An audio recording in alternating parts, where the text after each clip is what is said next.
All right, this is the Brink and Klink History Hour with the kings and queens of history, Mr. Brink and Mrs. Klink. But don't worry, it's not an hour.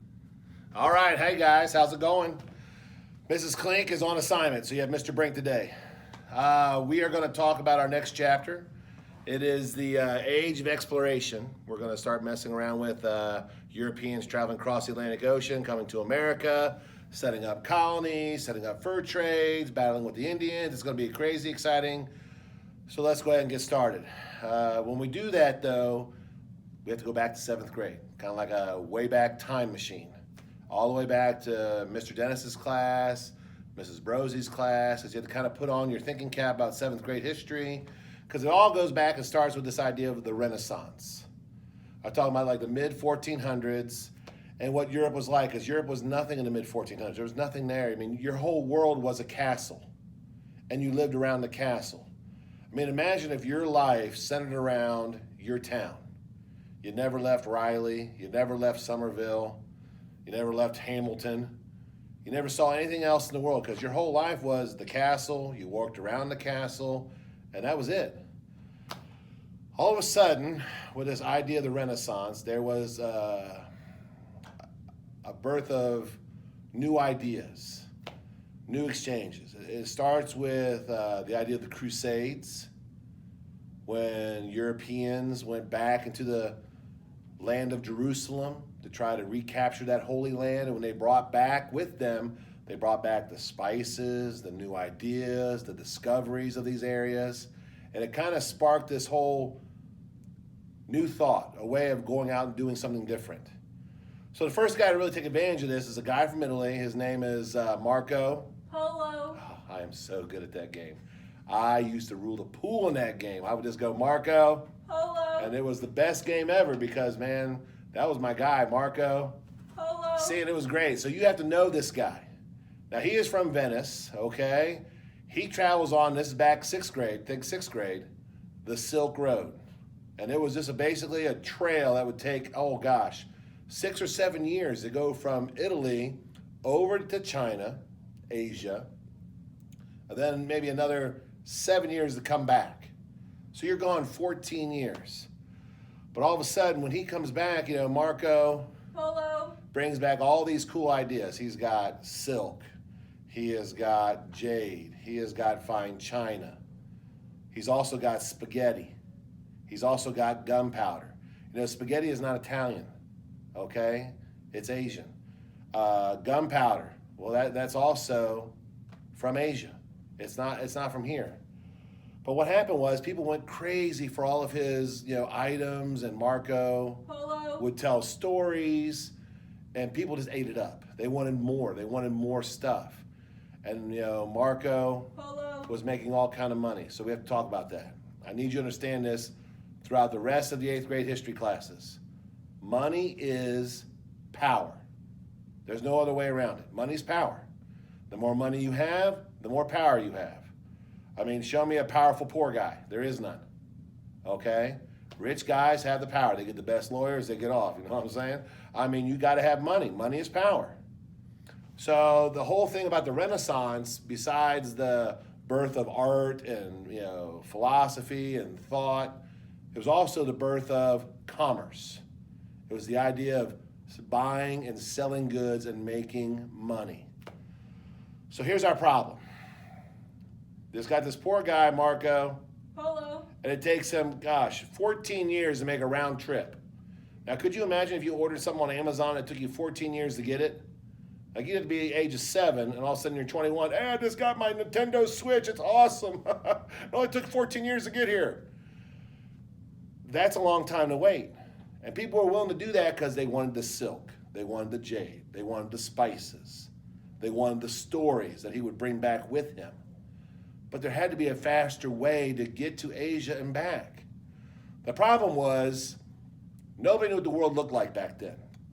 And I know that my crack staff, my editorial staff, Mrs. Klink, is going to put up this crazy map behind me here of what the world looked like back in the day. And back in the day, back in the Ptolemy day, there is no bottom of the world. The world's flat. And they don't know where the end of the world is. They don't even know there's an ocean to the end of the world. What I'm talking about is Africa. They don't know the bottom of Africa. Where's the southern tip of Africa at? Because, water is such an easier way to travel than it would be to travel over land. Think about a boat. Or hell, think about me, okay? If I'm in a swimming pool on a raft, you can push me around with one finger. I fall over here in the carpet and you got to drag me to the office. It's going to take about 10 or 12 of you to get me to the office. So on a boat, it's the same thing. You could have tons of cargo on a boat, but you can only have so much cargo on a wagon. And then you got to pull that wagon with animals, and the animals have got to stop and rest. You got to go over a mountain. You got to go across a desert. It'd be so much easier if you could just travel by boat. But the problem was, people are freaked out to travel by boats. We don't know where the southern tip of Africa is. We don't know if we're going to sail off the end of the earth. We don't know anything like that right now. So here's our situation.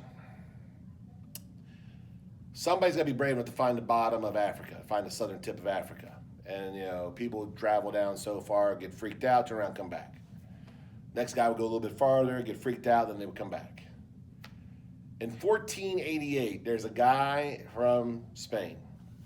His name is Bartholomew Diaz. And he finally has the gumption, the fortitude to get all the way down and finds the southern tip of Africa. Now that is called the Cape of Good Hope. Okay? I think it's the Cape of Good Hope. It should be. Yeah, it's Good Hope because South America is Cape Horn. It's Cape of Good Hope because, again, it was we found that there's hope. There's hope on the other side. So he found the southern tip of Africa, gets around to the other side. Now he's a water route to Asia. And instead of poor Marco Polo. taking 14 years, now it only takes maybe 18 months. And faster is better. Now, I told you before, you got to remember, money is power. That's true. Then you got to remember this, faster is better. I mean, the first person to get their stuff to market is going to be the first person to sell it, first person to get the money, and money is power. So it's all about that. It's all about speed. So Italy, where they're located at on a map, and again, there's probably a map behind me right now, Italy is in the middle of the Mediterranean Sea. So if you're in Italy and you want to go by boat to China, you have to sail all the way out to the Atlantic Ocean, then you got to go south. But what if you lived in Spain? Or what if you lived in Portugal even? It's like having a head start in a race. So Italy is going to suffer because of this discovery that Bartholomew Diaz made. Okay? So now we're starting talking about, rankings in the world. Who's first, who's second, who's third. Because when it was Marco, Polo. I'm so good at that game. I tell you, I'm good. When it was Marco Polo. and his Silk Road travels, it was 14 years. And now Italy is no longer number one. I mean, that's where the Renaissance started, right there in Italy. But now the Renaissance is going to spread west. It's going to move into Spain, and it's going to move into Portugal. And Portugal is going to be the new number one because Portugal is right on the Atlantic Ocean. I'm sure there's a map behind me showing that. So there's a guy in Portugal named Prince Henry. He's the leader of Portugal, and he is the quote-unquote mastermind behind this whole ordeal. His nickname was Henry the Navigator. And what he did was he traveled throughout Europe. He went to Italy, he went to the German states, he went to France, he went to Spain, and he found the smartest people in those countries. And he said, come work for me. I need guys that are cartographers, those are guys that draw maps, astronomers, because that's how everybody traveled, by looking at the stars. And he said, mathematicians, I need you guys to find me a faster way to get to Asia. What's the fastest way we can go? Because the more faster I get my stuff to market, the more money I can make, and money is power. So here we go. You got Italy is now number 2 in the world, Portugal's number 1, and then Spain is down to 3. So Spain has got to take they're going to take a guess. They're going to take a gamble. Kind of like when you're playing, I'm all in, pushing all their chips in. There's this Italian guy who's made, nice with the Queen of Spain, Queen Isabella. The guy's name is Christopher Columbus. Now, his concept is pretty simple. Instead of sailing south around Africa, what is the quickest or shortest distance between 2 points? It's a straight line. So I'm just going to take a straight line and go directly west from Portugal, and when I come around the other side, boom, I'm going to be right there in Asia. It's going to be awesome. And we're back. I hope you liked your little commercial break right there. I was talking about Columbus, okay? Here's Columbus's ideas, okay? Here we are, over here. Here's Portugal right there. He says the world's round. Everybody else believes the world's flat, but he believes it's round. And he says it's silly. You should be able to be right here and just sail in a straight line like this and go over here and boom, there's Asia. Instead of 18 months, maybe 2 years, I can get it done in less than a year. That was his claim. Spain's willing to take a chance on that. The problem was Columbus, he's not wrong. He just didn't do the math correctly. I don't think he carried the one right. See, in Columbus's world, this is how big the world is right here. This is the size of Columbus's world. There was no North and South America. This is all the bigger the world is. This is the actual size of the world. So Columbus's math, it's off. Instead of, say, 1,000 miles, it's more like, 10,000 miles. So Columbus has got the concept right, but he has the math wrong. But it works, okay? It works out for him.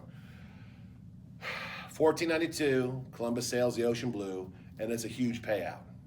It's a huge payoff for Spain. Columbus discovers what he thinks is the islands just off the coast of Asia, the Philippine Islands, what we would call today the East Indies. Now today in our world, we call them the West Indies, okay? He died actually convinced that he discovered China. He discovered Asia. People kept telling him, no, you found this whole new world, north, south, it's a big giant. No, you're crazy. Doesn't matter. Columbus brings back all these new products. He brings back all this cool stuff, and now the floodgates are open. Everybody wants to go over to this new world. Everybody wants to see how big the earth really is. The guy that does it is the guy you got to know. His name is Ferdinand Magellan. Ferdinand Magellan left Spain, sails around to the New World, finds the southern tip of South America. It's called the Straits of Magellan. I don't know if you've been down there. If you watch Pirates of the Caribbean, you know they're down there mostly around. Comes up the other side, makes it all the way to Asia, gets into the Philippines, and then Ferdinand dies. Gets caught up in some nasty stuff, and he passes away. So it's like a trivia question. Who's the first guy to sail around the world, circumnavigate the globe? It's not Ferdinand Magellan. It's Ferdinand Magellan's crew. The crew finished the trip for him and then came back. Ferdinand Magellan didn't make it. He's buried somewhere in the Philippines.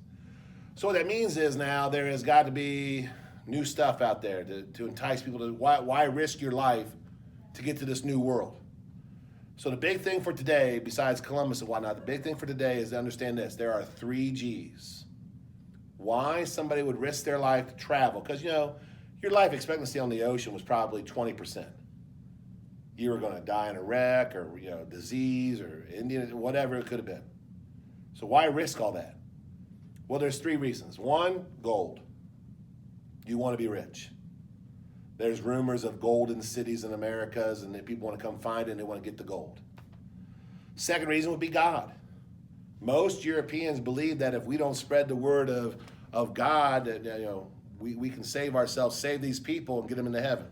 So missionaries came to the New World. The last reason is glory. You want to be first. Nobody remembers second place. Nobody remembers who finished third or who finished fourth or fifth. In the immortal words of Ricky Bobby, if you ain't first, you're last. So again, you got to remember gold, God, and glory. So that's our little lesson for today. So I'm going to sign off, and I'll probably see you guys tomorrow with our second segment, talking about Spain versus the rest of Europe. So long, everybody.